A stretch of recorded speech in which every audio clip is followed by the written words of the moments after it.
Budokon, meaning the way of the spiritual warrior, combines yoga, mixed martial arts, and meditation. Hi, I'm Veronica with WatchMojo.com, and today we're speaking with the founder of this practice, Shayne. So what is Budokon? Budokon is a blend of yoga, martial arts, and living arts.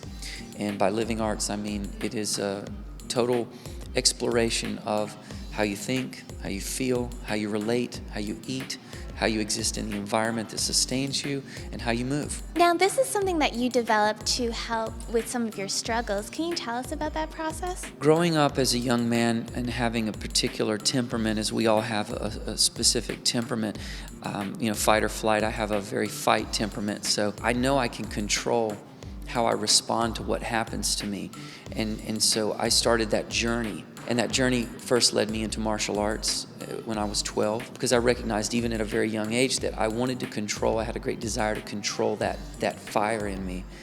And then I found yoga in my early 20s and kept practicing both. And then I started studying philosophy, psychology, and this just, all of these concepts merged together to create what Budokon is now. I was just purely fascinated and interested in the control of mind and body and the emotional process. Now, you don't use any weights or any gizmos when practicing, so will you really see that full body transformation?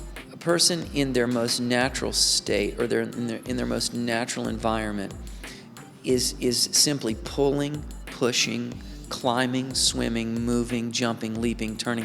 That's what a person does without gizmos. You can call a tree a gizmo if you want, because theoretically a pull-up bar is just a limb.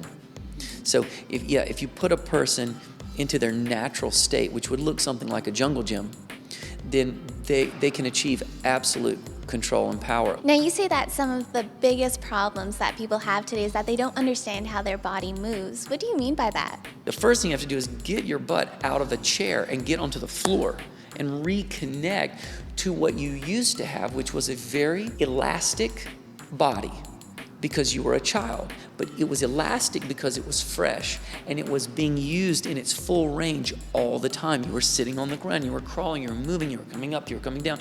That's where you stayed. And when the body starts to lose that elasticity, it's because you stop using it. Now, watching you practice, people might get intimidated by these moves. Do you have anything to help them out when they start their first class? I think a person would begin Budokon by simply coming to the practice and looking at the fundamentals of the work. First, you learn the big picture, you learn the general choreography, then you start learning and layering on the detail to it. And that's how you learn anything. After practicing Budokon, what changes will you notice? Your body will find its natural expression. It will be the weight it's supposed to be. Your muscles will be as strong and lean as they're supposed to be because you're working, you're moving with them in a very natural way. Well, thank you very much. It was so great having you. Thank you. It was my pleasure to be here. Thank you for having me.